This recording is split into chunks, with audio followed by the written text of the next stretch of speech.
क्या विषय चल रहा था अपना? संसार को बनाए रखकर कभी भी सत्य का साक्षात्कार नहीं किया जा सकता। संसार को बनाए रखकर कभी भी सत्य का साक्षात्कार नहीं किया जा सकता, ये चल रहा था ना। कल क्या सुनाया था इसके अंतर्गत?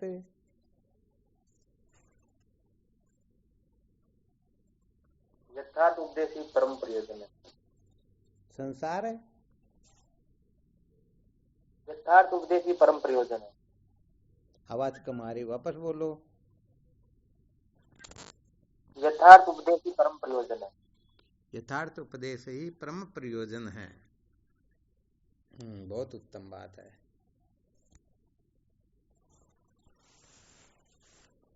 तीन प्रकार के उपदेश की चर्चा की थी कि किसके लिए किस प्रकार का उपदेश ठीक रहता है।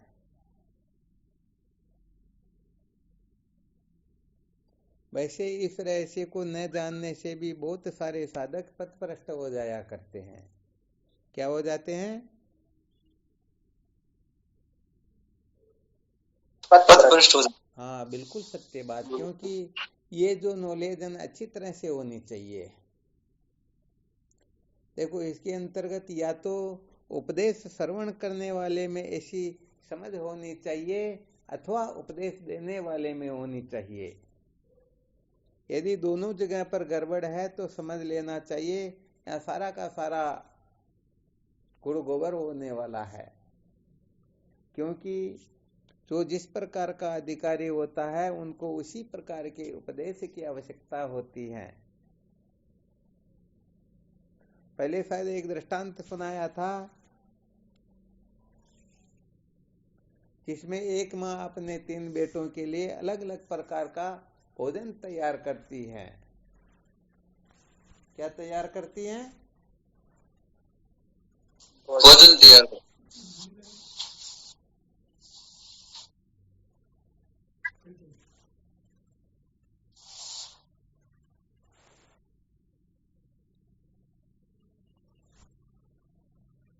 किस प्रकार का होता था 3 प्रकार का भोजन?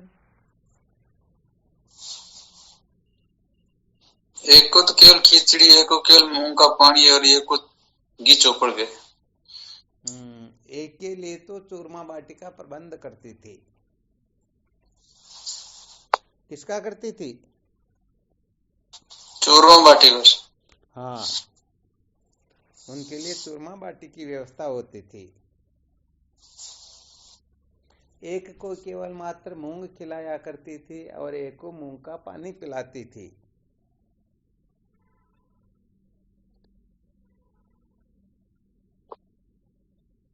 तो इसमें क्या होता है, यदि कोई ऐसा विचार कर ले ये माँ जो है सचमुच में माँ नहीं है, बल्कि अपने खुद के 3 बेटे हैं और उनके लिए अलग अलग प्रकार का भोजन तैयार कर रही हैं, तो ये जो नासमझी होती है ना, अर्थ का अनर्थ करने की, ये रहस्य को समझे बिना ही होती है। यदि रहस्य को ठीक तरह से समझ ले तो समझो तीनों को 3 प्रकार का जो भोजन दिया जा रहा है बिल्कुल उनके लिए उचित, उनके लिए पाच्य, उनके लिए सहायक, उनके लिए रोग निवर्तक और उनके लिए शक्ति प्रदान करने वाला ही है। परंतु जो नासमझ होते हैं वो इस जगह पर तर्क वितर्क करके गड़बड़ घोटाला कर देते हैं। देखो होता क्या है, उनका एक बेटा ऐसा है जो अभी अभी टाइफाइड की बीमारी से उठा हुआ है और एक बेटा ऐसा है जो इस समय भी टाइफाइड की बीमारी में पड़ा हुआ है और एक बेटा खेत में हल जोतता है, अर्थात बड़ा कठिन परिश्रम करता है। तो यहां पर जो खेत में कठिन परिश्रम करता है उसको यदि मूंग का पानी पिलाया जाए, अथवा जो टाइफाइड की बीमारी से ग्रसित है उसको पता ही नहीं है कि अभी रात है या दिन, ऐसी जिनकी स्थिति हो रही है उनको चूरमा बाटी खिलाया जाए, तो बताओ दोनों के लिए ही फायदेमंद है या नुकसानदायक है? नुकसानदायक होगा। हाँ, उनके लिए तो सारा काम बिगड़ने वाला समझो। तो यहाँ पर माँ जो कुछ भी कर रही हैं उनको पौष्टिक बना करके उनको बीमारी से छुड़ाकर स्वस्थ करने में माँ का तात्पर्य है या नहीं है?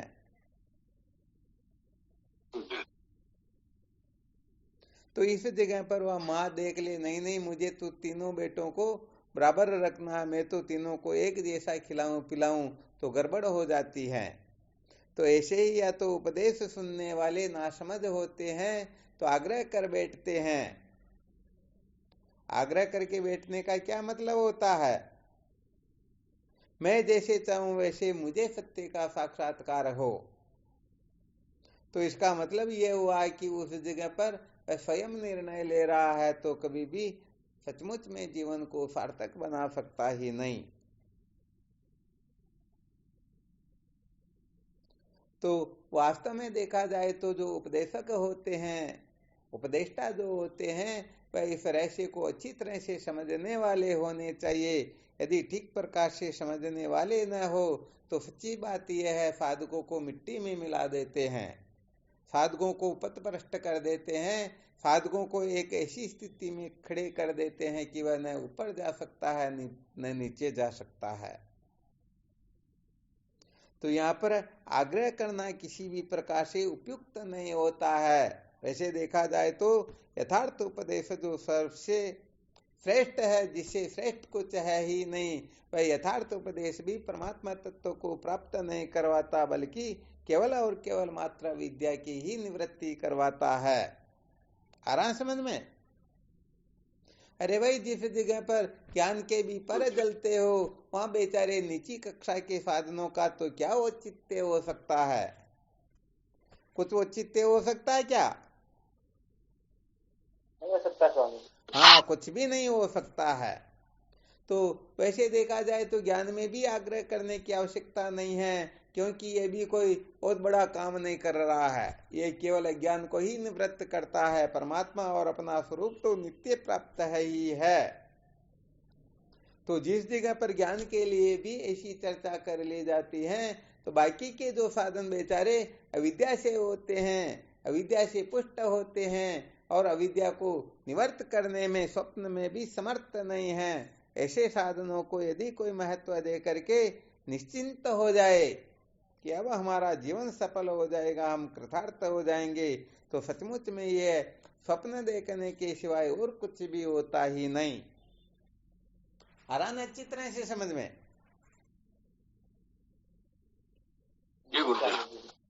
हाँ, तो यहाँ रहस्य को सचमुच में ठीक तरह से समझना होता है। होता क्या है कि वर्तमान में ऐसी परिस्थितियां उत्पन्न हो गई हैं, क्योंकि भारत जो है एक प्रकार से लोकतंत्र है, तो यहाँ पर उपदेश के मामले में लोकतंत्र होना बड़ा खतरनाक होता है। हर जगह पर तो कोई दिक्कत की बात नहीं, होना ही चाहिए, परंतु उपदेश के मामले में जब लोकतंत्र लागू हो जाता है तो फिर कहने का मतलब यहाँ किसी के ऊपर बंधन नहीं रहता, तो जिनको जैसा अच्छा लगता है वैसा ही उपदेश करने लग जाते हैं।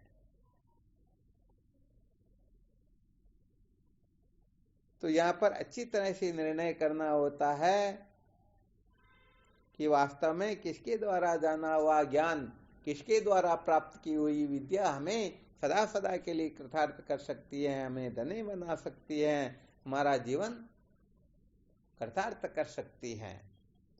तो देखो, वैसे देखा जाए तो यहाँ एक संकेत और कर देते हैं।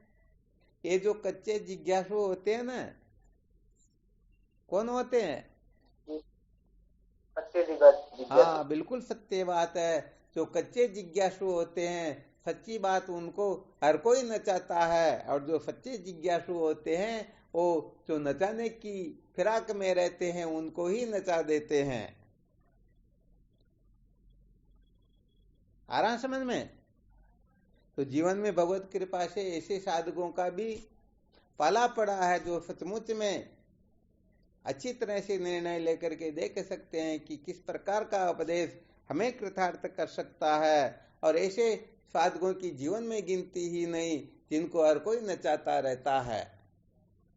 तो होता क्या है कि जिन्होंने अपने जीवन का असली लक्ष्य अथवा समझना चाहिए सच्चा लक्ष्य निश्चय नहीं किया, उनको पता नहीं कौन कौन कब कब कैसे कैसे नचा देते हैं। उनको भयानक उपदेश वाले भी नचा देते हैं, रोचक वाले भी नचा देते हैं, यथार्थ वाले भी। अरे भाई उनका कोई प्रयोजन ही नहीं है, लक्ष्य ही नहीं है। वो चाहते क्या है, वो तो सोचते हैं जैसे भीड़ चलती है ना मेले में, उसी प्रकार से अरे भाई ये ऐसा करे तो हम भी ऐसा करने लग जाए। तो ऐसा करने से सचमुच में कृतार्थता कभी उत्पन्न होती ही नहीं। इसीलिए श्रुति माता ने स्पष्ट संकेत किया, तद विज्ञानार्थम स गुरुमेवाभिगच्छेत् स्मित पाणि श्रोत्रे ब्रह्मनिष्ठम। तो यहाँ पर यह बड़ा गड़बड़ घोटाला जीवन में देखने को मिलता है। तो या तो साधक लोग अच्छी तरह से निश्चय करे मुझे अंतःकरण की शुद्धि करनी है, अंतःकरण को एकाग्र करना है, अंतःकरण को अंतर्मुख करना है, अथवा अंतःकरण का वाद करना है। अब उनको पता ही नहीं है। वरना सच्ची बात यह है कि जिनको जो लक्ष्य ठीक लगता हो या जिस लक्ष्य को अपने जीवन का अंग बना लिया हो, वह उनके सिवाय कहीं पर चित्तवृत्ति लगाता ही नहीं। वरना अच्छी तरह से देख लेना, संसार में लोग कभी पिक्चर देखने चले जाते हैं, कभी कथा सुनने लग जाते हैं, कभी हवन शांति करवाने लग जाते हैं, कभी वेदांत भी सुन लेते हैं, कभी सुना लेते हैं। तो भाई ये तो एक तरह की मजदूरी हुई। वास्तव में विद्या के बंधन से छूटने का कोई विकल्प यहाँ पर दिखाई देता ही। तो साधकों को सर्वप्रथम केवल और केवल मात्र इस प्रकार का लक्ष्य निश्चय करना चाहिए, ताकि क्या होता है, वैसे ही महापुरुषों का चयन करे। हालांकि वैसे देखा जाए तो जो ब्रह्मवेत्ता महापुरुष होते हैं, इस संसार में ऐसा कोई है ही नहीं जिसके कल्याण के बारे में सूत्र न बताए। अरे भले ही पामर पुरुष हो, विषय हो, कोई क्यों ना हो, अरे जिज्ञासु के लिए तो वो असलियत है ही है। जिज्ञासु तो समझो उनके लिए खैर काय भी किया जाए सब कुछ है, परंतु बाकी के जितने भी है उनके लिए भी वो कुछ न कुछ कथन कर ही देते हैं।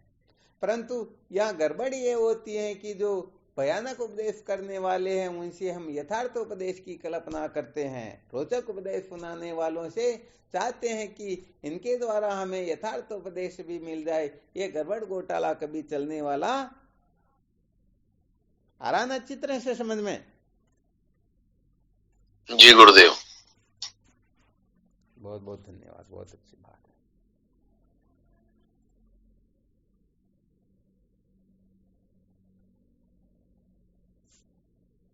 तो इसके लिए किसको तैयारी करनी पड़ेगी?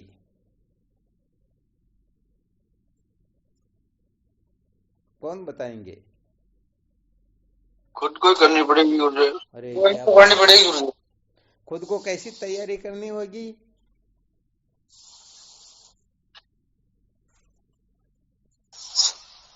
लक्ष्य बनाना होगा गुरुदेव। लक्ष्य बनाना होगा गुरुदेव। केवल मात्र बस यही सूत्र है। तो यहाँ पर कहने का मतलब हम छोटे बड़े बाप के नहीं हो जाते हैं। यदि अपना अंतःकरण ब्रह्म विद्या को ग्रहण करने की योग्यता नहीं रखता है तो उसके लिए कोई ऐसा फॉर्मूला, कोई ऐसा साधन, इस प्रकार की युक्ति अपनानी चाहिए कि हमारी स्वतः ही संसार से क्या हो, तो हो जाए। यहाँ खूब सोच समझना पड़ता है भाई, सत्य बात वास्तव में। यहाँ पर इसको मनोरंजन नहीं समझना होता। महत्वपूर्ण बात यह है, हम क्या करते हैं कि मनोरंजन समझ लेते हैं। अब मनोरंजन समझ लेते हैं तो सचमुच में वो काम बिगड़ ही जाता है। तो यहाँ पर अच्छी तरह से इस रहस्य को समझना होता है कि हम छूटना किससे चाहते हैं, किससे छूटना चाहते हैं, किसको पकड़ना चाहते हैं। अब न तो अपने को छूटने का पता हो और न किसको पकड़ना हो उसके बारे में जानकारी हो, तो शायद निश्चित रूप से गड़बड़ होगी, इसमें कोई कुछ नहीं कर सकता है। फिर उस जगह पर तो जिनसे छूटना हो उसको पकड़ लेंगे और जिनको पकड़ना हो उसको हम छोड़ देंगे, यही होगा ना? जी गुरुदेव, यही होगा। हाँ, बिल्कुल सत्य बात है।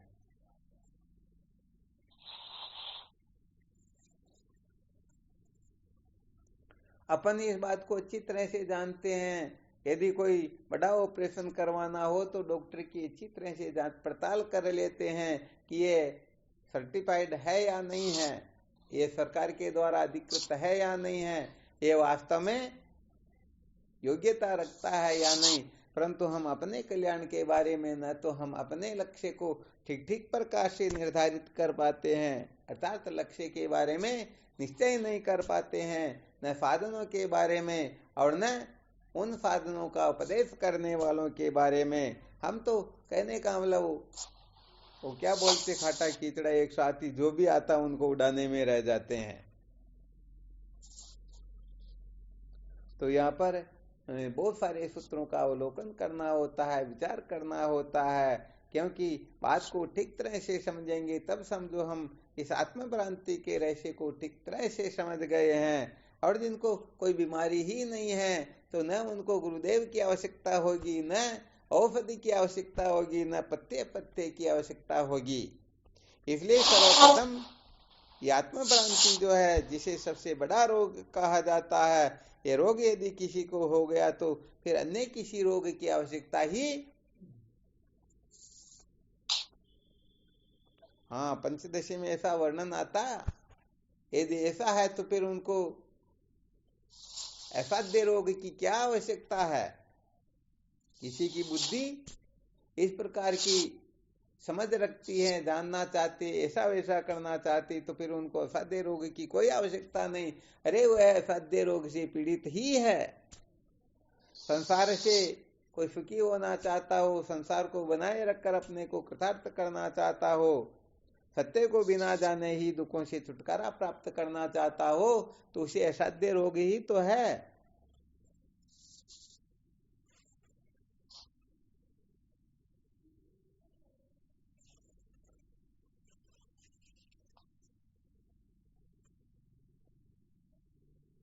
इसमें कोई शंका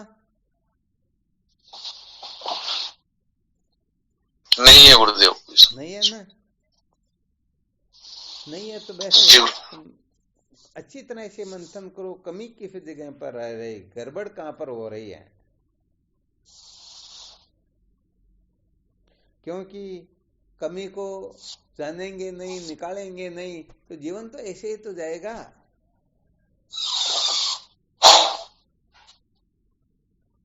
इसलिए हम क्या कर रहे क्या नहीं करे इसका कोई महत्व नहीं है, बल्कि अपना जितना जीवन निकल गया उस दृष्टि से देखा जाए तो जितनी योग्यता अपने को प्राप्त करनी चाहिए, तो जितनी ये विद्या की क्रांति का छेदन वेदन हो जाना चाहिए, उतना हुआ या नहीं हुआ।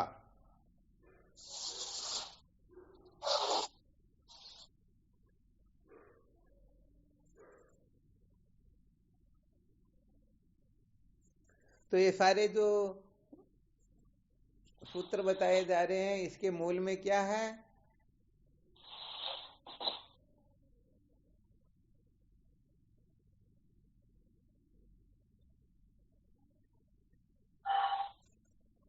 अरे गजब कर दिया।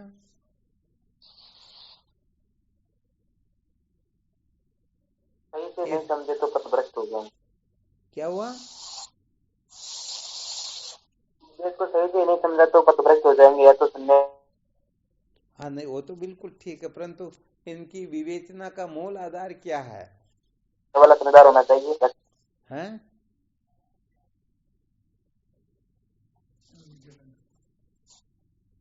क्या बोल रहे हो? बहुत अच्छी बात है।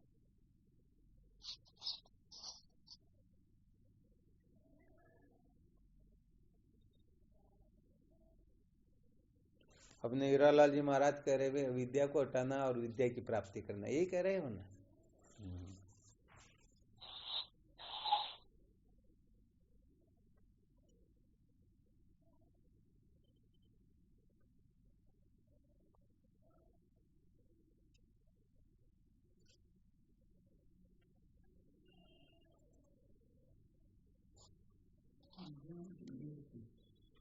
अभी थोड़ी देर पहले बताया यदि किसी को ध्यान हो तो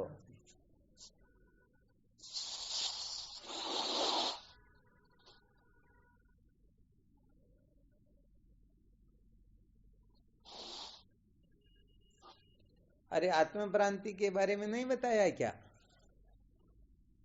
ये सारी चर्चाएं आत्म भ्रांति के लिए ही तो कथन की जा रही है। अपने को इस बात का पता चले कि हम सचमुच में आत्म तत्व के बारे में भ्रांत है। आत्मा जो है जैसा है हम उस प्रकार का जानते ही नहीं, और जो वस्तु जैसी है उसको वैसी की वैसी न जान करके अन्यथा जानना, इसी को तो भ्रांति कहते हैं। और जिसको भ्रांति होती वही तो भ्रांत होता है। जैसे रस्सी को रस्सी न जान करके यदि कोई सर्प जान रहा हो तो भ्रांत में नहीं, भ्रांत नहीं है क्या? तो आत्मा जो है जैसा है वैसा का वैसा न जान करके इसके बारे में अनेक प्रकार की जो कल्पनाएं होती हैं, उन कल्पनाओं को यदि वो लेकर बैठा हुआ है तो आत्म तत्व के बारे में भ्रांत है। तो आत्म तत्व के बारे में जो भ्रांत है वो कभी भी कुछ भी क्यों न कर ले दुखों से छुटकारा प्राप्त कर सकता ही नहीं, क्योंकि यही अटल सिद्धांत है। भूमा वे तत् सुखम, आत्मा के सिवाय सब दुख का स्वरूप है। और जो उस आत्मा तत्व को जान लेता है वही वास्तव में सचमुच में सुखी हो जाता है, वही आनंदित होता है। हाँ, तो यहाँ कुछ ले दे करके छोड़ करके पकड़ करके वास्तव में कोई कभी सुखी हो सकता ही नहीं। यहाँ तो जिस समय ये जान जाएगा कि वास्तव में ये आनंद स्वरूप है और वही मेरा स्वरूप है, बाकी देह को, इंद्रिय को, प्राण मन बुद्धि को लेकर के कोई चाहे मेरे सर्व दुखों की निवृत्ति हो जाए, तो श्रुति माता यहाँ स्पष्ट संकेत कर देती हैं। शरीरधारी चाहे कोई भी क्यों ना हो, यहाँ तक ब्रह्मा विष्णु शंकर भी क्यों ना हो, उनके समस्त दुखों का नाश हो सकता ही नहीं। और जो अशरीरी आत्मा है उसको ये पाप पुण्य स्पर्श कर सकते ही नहीं, अर्थात उनको कोई कष्ट पहुंचाने की, दुख पहुंचाने की सामर्थ्य रखता ही नहीं। इसलिए जो अपने को मैं सच्चिदानंद अद्वितीय ब्रह्म हूं ऐसा जानेगा वो सदा सदा के लिए कृतार्थ हो जाएगा और अपने आप को नाम रूप कुल गोत्र वर्ण आश्रम में, अथवा मैं स्त्री पुरुष हूं, अथवा बाप बेटा हूं, या माँ पत्नी, पता नहीं क्या क्या हूं, तो सच्ची बात है चाहे कैसा भी क्यों न कर ले फिर भी वह दुखों से छुटकारा प्राप्त कर नहीं पाएंगे। निश्चित रूप से उनको दुखी होना ही पड़ेगा। बिल्कुल पक्का ना? बिल्कुल पक्का। हाँ, इस जगह पर तो अच्छी तरह से निश्चय कर लो इस रहस्य को। आत्मा को जान करके ही सर्व दुखों से छुटकारा प्राप्त किया जाता है, मृत्यु का अतिक्रमण किया जाता है। तमेव विदित्वा मृत्युमेति नान्य पंथा विद्यते अयनाय, और कोई रास्ता है ही नहीं। तो यहाँ पर जिस तत्व को जान करके हम सदा सदा के लिए कृतार्थ हो जाते हैं, उस तत्व के बारे में यदि भ्रांति है तो निश्चित रूप से उस भ्रांति की निवृत्ति हुए बिना उसका, अर्थात उस तत्व का उनको अनुभव नहीं होगा।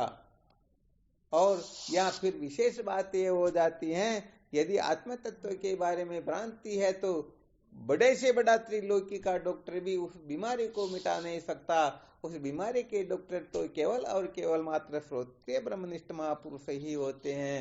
श्रोत्रिय ब्रह्मनिष्ठ गुरुदेव ही उस बीमारी को मूल सहित मिटा सकते हैं। बाकी तो उस बीमारी को शायद पता नहीं कितनी और बढ़ा दे, तो कभी भी निवृत्त होने वाली है ही नहीं। ध्यान देना अच्छी तरह से। इसलिए जिनको सचमुच में अनुभव हो गया हो, पता चल गया हो यही बीमारी है, तो सच्ची बात यह है कि वह भटकेगा ही नहीं, और यदि भटक रहा है तो समझ लेना चाहिए अभी तक उसे बीमारी का पता ही नहीं है। तो यही विशेष सूत्र है, यही विशेष रहस्य है। इसको अच्छी तरह से जान करके ही जीव कृतार्थ होता है। तो यहाँ पर कुल मिला करके जो सूत्र निकले उनका थोड़ा दिग्दर्शन करवा देते हैं। यहाँ पर आत्मभ्रांति जो है, साधक के भीतर ये बात बैठ जाए कि सचमुच में ये सबसे बड़ी भ्रांति है, ये भ्रांति मेरे को है, मुझे इस भ्रांति से छुटकारा प्राप्त करना है, ऐसी समझ जिनमें जागृत हो जाए और उनको फिर श्रोत्रिय ब्रह्मनिष्ठ महापुरुषों का सानिध्य प्राप्त हो जाए, अर्थात तो उनको यथार्थ उपदेश सुनने की, किसकी, हाँ यथार्थ उपदेश लेना। यथार्थ उपदेश जो है, ये अवान्तर वाक्य भी यथार्थ उपदेश नहीं होते हैं। तो ये कथा कीर्तन तो इनकी यहाँ कोई गिनती ही नहीं है। आए तो पेट भरने के काम दे सकते हैं, अथवा स्वर्ग आदि लोगों की प्राप्ति करवा सकते हैं, अथवा हाँ अपना मन भला कर सकते हैं। मन का बाध करने का सामर्थ्य तो केवल और केवल मात्र तत्व ज्ञान में ही होता है, ज्ञान के सिवाय और किसी में सामर्थ्य है ही नहीं। इसलिए इन समस्त साधनों को उनके अर्थ में ही ग्रहण करे, अर्थात भयानक रोचक उपदेश को भयानक रोचक के रूप में ही ग्रहण करे, न कि उनको यथार्थ के रूप में। और यदि कोई यथार्थ उपदेश को भयानक रोचक के रूप में ग्रहण करता है तो वह भी बड़ा गड़बड़ घोटाला कर देता है। रोचक के रूप में कैसे? जैसे बहुत सारे लोग कहते, देखो ये ब्रह्म विद्या जो है, ब्रह्म विद्या प्राप्त करने के पश्चात अपने को धर्म करना चाहिए, समाज सुधार करना चाहिए, वेदांत का प्रचार करना चाहिए। अरे भाई असलियत बता देते हैं, बहुत बड़ा गड़बड़ घोटाला है। वेदांत का वास्तव में प्रचार होता ही नहीं। अरे प्रचार तो अपना होता है, वेदांत का प्रचार होगा क्या? अरे वो तो अपनी आत्मा है, उसी के सिद्ध होने से सबकी सिद्धि होती है, वही तो सर्वत्र है, उसका क्या प्रचार करेंगे? तो यहाँ बड़ा गड़बड़ घोटाला होता है, जो ठीक ठीक प्रकार से सिद्धांत को नहीं समझते हैं। इसलिए ये बड़े बड़े जो गड़बड़ घोटाले होते हैं अपने जीवन से निकल जाए, और हम ठीक ठीक सत्य को महत्व दे करके उस सत्य के साक्षात्कार के लिए, हाँ इसके साक्षात्कार के लिए प्रक्रिया होती है।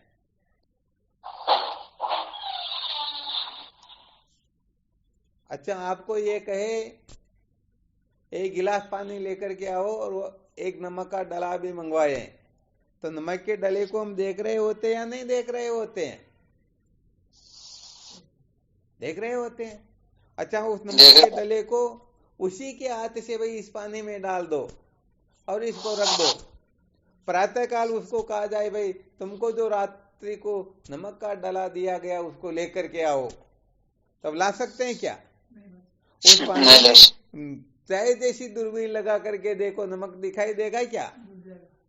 नहीं देगा। और तो नमक था वो गया कहां पर? अब नमक को अपने को देखना, कैसे देखेंगे? है आपके पास में कोई ऐसी युक्ति? पानी को पी के। क्या बात है! अर्थात सचमुच में इसमें नमक है या नहीं, अब आंखों से दिखाई नहीं देगा, उसको देखने का विज्ञान बदल गया है। इस जगह पर क्या करना होगा? पानी को पीना होगा, पानी को पी करके देखना होगा। तो बस इसी प्रकार से ये ब्रह्म विद्या जो होती है, ये ब्रह्म विद्या कैसे प्राप्त की जाती है, ऐसे इसी के लिए पहले साधक होना होता है, और उसके बाद में विवेकादि साधनों से संपन्न होकर फिर ब्रह्म विचार करना होता है। ये ब्रह्म विद्या जो है कानों से नहीं सुनी जाती, ये तो निश्चयात्मक होती है। तो सटलिंग सहित जो इसका अच्छी तरह से निश्चय कर लेते हैं उनको तो स्वप्न में भी संशय नहीं होता है। तो ये सारा का सारा रहस्य उन्हीं के हृदय में प्रतिष्ठित हो सकता है, जो सचमुच में देह इंद्रिय प्राण मन बुद्धि को कितना समझ करके उनकी ओर से ऊपर उठ गए, और जो इनमें ही अटके हुए हैं, इनको बनाए रखना चाहते हैं, अथवा इसमें किसी न किसी प्रकार की महत्व बुद्धि बैठी हुई है। तो सच्ची बात कहें, जिनकी महत्व बुद्धि बैठी हुई है उनको साक्षात नारायण भी नहीं समझा सकते, फिर दूसरों की तो बात ही क्या।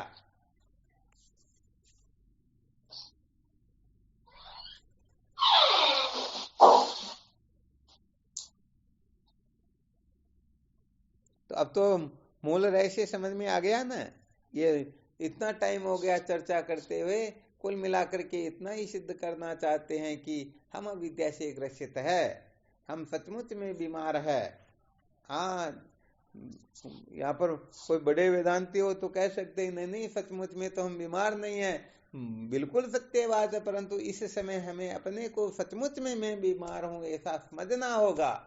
भले नाटक करो, कल्पना के रूप में समझो, परंतु ऐसा समझेंगे तभी सच्चे अर्थ में इस ओर प्रवृत्ति होगी। और यदि हम देखेंगे नहीं नहीं ये अविद्या नाम की कोई वस्तु होती ही नहीं, मैं तो कभी बंधा हुआ ही नहीं हूं, मैं तो मुक्त हूं, तो अब भले ही वो साधन भजन करे, संतों का संग करे, गुरुदेव की शरण में जाए, ये सारी की सारी फॉर्मेलिटियां होगी, क्योंकि वो जानता है कि जरूरत तो कोई है नहीं। तो अपने को पहले सचमुच में समझना होता है।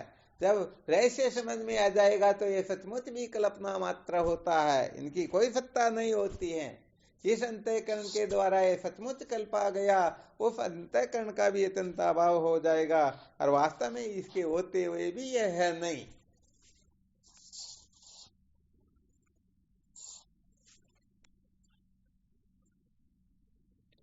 चलो इसमें कोई शंका हो तो देख लो।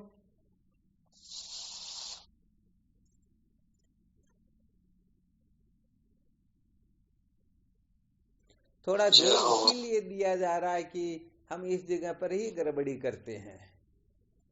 इस जगह पर जिनकी गड़बड़ी नहीं होगी वो पूर्ण रूप से आत्मसत्य का साक्षात्कार कर लेंगे, और जिनके समझो 1% गड़बड़ है तो उनका ज्ञान 1% शेष रह जाएगा, और 10% गड़बड़ घोटाला तो ज्ञान 10% शेष रह जाएगा, और 99% यदि गड़बड़ घोटाला तो उनको 1% ही ज्ञान हो पाएगा। तो बस यहाँ पर तो सत्य कह देते हैं कि ये अनादिकाल की जो अपनी कल्पनाएं है ना, हम पता नहीं क्या क्या कर करके कुछ का कुछ पाना छोड़ना चाहते हैं, तो ये अपनी समस्त कल्पनाओं को जलाना होता है। मुझे क्या करना है, इसके बारे में मैं क्या निर्णय करूं, तो समझो सचमुच में वह साधक और विशेष हो जाता है। वरना अनादिकाल से हम करते ही आ रहे हैं कि ऐसा करे तो सुखी हो जाए, वैसा करे तो सुखी हो जाए, वास्तव में कोई सुखी हुआ ही। हाँ, सचमुच में ऐसे सुखी थोड़े होते हैं। इसलिए अपनी समस्त कल्पनाओं को एक तरफ डाल कचरे में डाल करके फिर श्रुति संत शास्त्र क्या कहते हैं वैसे अपने को बनना चाहिए। अनादिकाल से हम क्या कर रहे हैं, हम जैसे हैं वैसे दूसरे को बनाना चाह रहे हैं। यही कारण है कि अभी तक ये अविद्या का बंधन छिन्न भिन्न नहीं हुआ। जिस दिन हम ये रहस्य समझ जाएंगे कि वास्तव में इससे यदि कल्याण होता तो हम कभी के कृतार्थ हो जाते, इसलिए ये ठीक नहीं है ऐसा समझ करके तो संत शास्त्रों की मर्यादा में रह करके वो जैसा अपने को बनाना चाहते हैं वैसे यदि हम बनना चाहेंगे तो निश्चित रूप से आज दिन तक जो जो बने हुए हैं वो सब बिगड़ जाएंगे, और जो संत महापुरुष निश्चय करवाते हैं वैसे हम हो जाएंगे। तो अपने पास में जो अनेक प्रकार की कल्पनाएं होती हैं, जानकारियां होती हैं, हम हर विषय के बारे में बहुत जानकारी रखते हैं। धर्म कर्म किसे कहते हैं, क्या ग्रहण करना चाहिए, क्या त्याग करना चाहिए, क्या ठीक है क्या ठीक नहीं, हम बहुत ज्यादा जानकारी रखते हैं, इसी कारण बंधन में आ जाते हैं। ये तो वही गड़बड़ हुई हारमोनियम सीखने वाली, उनको डबल पैसे देने हुए, तो ऐसे ही वो कचरा जो है दिमाग से निकालने के लिए बड़ा परिश्रम करना पड़ता है।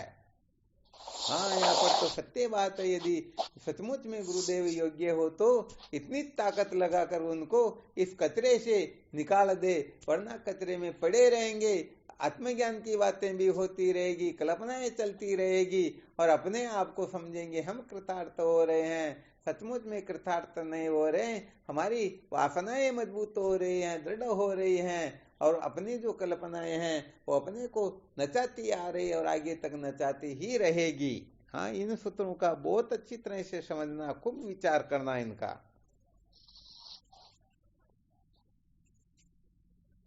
भाई अपने मरे बिना तो, देह त्याग किए बिना तो स्वर्ग मिलता नहीं, इसलिए अपनी कल्पनाओं को जलाकर भस्म किए बिना हाँ परमार्थ के मार्ग पर चलना संभव ही नहीं है।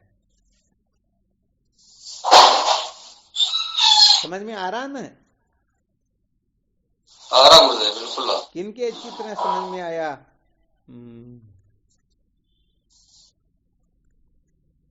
पुष्पालाल जी ने तो कह दिया आ रहा, चलो बहुत अच्छी बात है।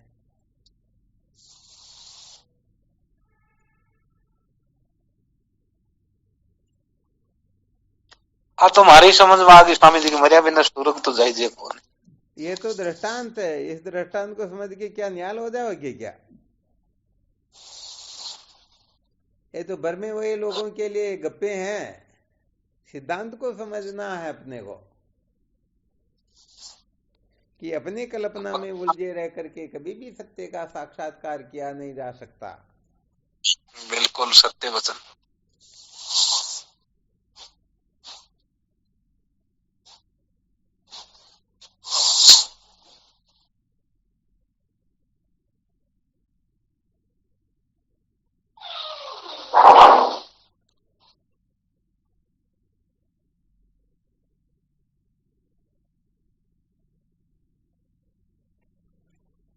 चलो ठीक बात है, और कोई संशय हो तो देख लो।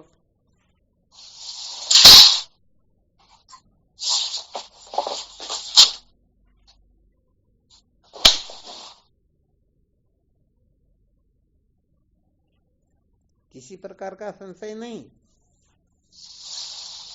संशय तो नहीं है स्वामी जी इसमें तो। हाँ, संशय नहीं, ये भी बहुत बड़ा संशय है। लोग सत्यवाद कह देते हैं, संशय नहीं, परंतु बस बात यही होगी, वही पंचों का बोल तो पनाड़ा तो वही आए, काम बात यही होगी।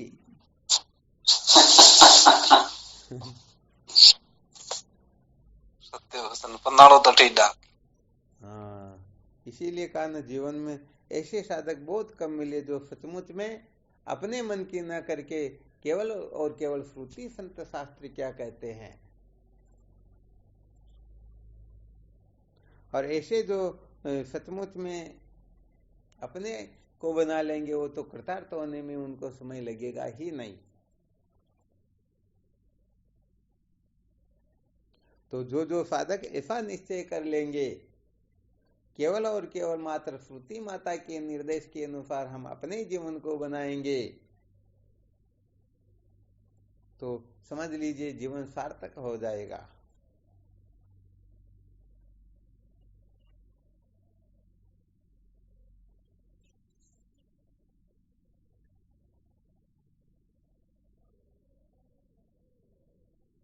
अच्छा, ये सत्संग सुनते समय तो चलो बहुत बहुत धन्यवाद आप समस्त साधकों को, सब जुड़ जाते हो, परंतु इसके अलावा भी बाकी का जो 23 घंटा जो समय मिलता है ना अपने को, उनमें 5-15 मिनट के लिए कोई कुछ प्रयत्न पुरुषार्थ करते हैं क्या? थोड़ा बहुत 5-15 मिनट छोड़ 15 सेकंड ही कौन करा। अच्छा, ये बात है क्या? गुरुजी मैं तो करूँ छू आधा घंटा तक। अरे वाह वाह वाह, क्या बात, बहुत धन्यवाद। चलो कोई न कोई सूरवीर तो अपने ग्रुप में है, बहुत अच्छी बात है। अच्छा, फिर इसमें विचार कर लेना कि अपन आधा घंटे करे, चाहे घंटे करे, चाहे 5-15 मिनट करे, चाहे 24 घंटे करे, उसमें कुल मिलाकर के हम जो कुछ भी कर रहे हैं उसमें श्रोत्रिय ब्रह्मनिष्ठ और श्रुति माता का थोड़ा मत है या नहीं, अर्थात तो उनकी सहमति है या नहीं।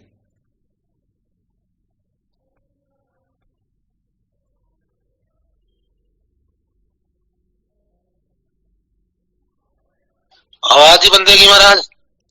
नहीं नहीं, बंद नहीं हुई। आपको आवाज नहीं आ रही क्या?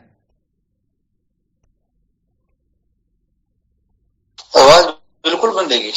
बिल्कुल बंद हो गई क्या? हमारे को तो आ रही है आवाज। अब आई वापिस आई, अब वापस आई, बिल्कुल बंद हो जाती है। हाँ, अब देखो भाई, ये तो मेरे में तो गड़बड़ है नहीं, कोई फोन देने वालों में गड़बड़ हो तो उनके मन में कोई छल कपट हो तो बात अलग भाई, वरना मेरे में तो कोई छल कपट है नहीं है? हो सकता है कोई विचार बदल जाए देने के बाद में। अरे वो क्या है कि जो अच्छा फोन था वो तो उनके रख लिया, और जो खराब फोन था मेरे को दे दिया।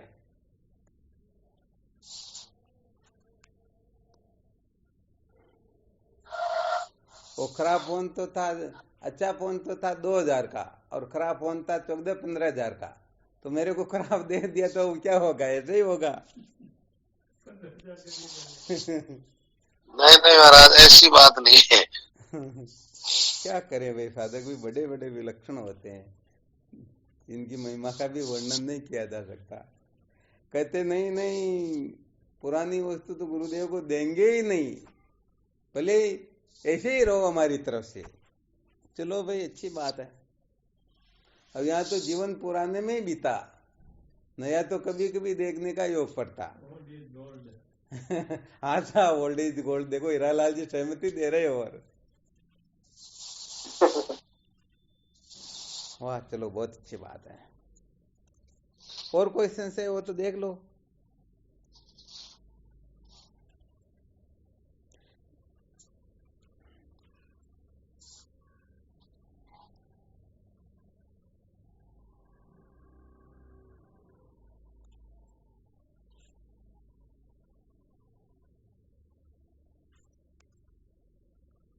ठीक, फिर को साधन भजन है ना, शिवोहम। कोटि कोटि प्रणाम शिवम। शिवम गुरुदेव, प्रणाम स्वामी जी, बार प्रणाम। शिवम नमो महाराज। हाँ, शिवोहम। अरे भगवान के चरणों में कोटि कोटि स्वामी जी के चरणों में साष्टांग प्रणाम। हाँ, स्वामी जी के चरणों में शिवोहम। शिवम नारायण शिवोहम। शिवोहम। शिवम।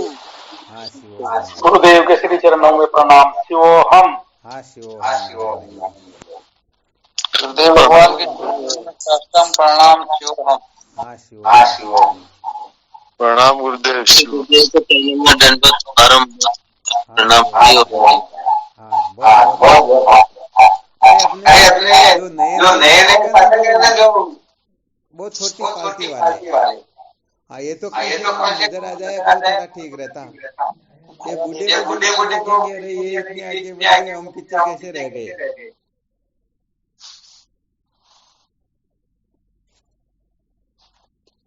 शिवोम गुरुदेव, शिवोम चरण स्पर्श।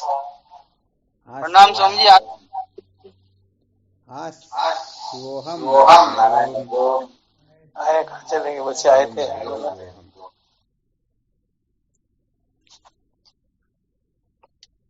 प्रणाम स्वामी जी, आपके श्री चरणों में कोटि कोटि वंदन। शिवोहम। जय हो स्वामी जी। हाँ, जय हो जय हो। गुरुदेव को प्रणाम। शिवोहम।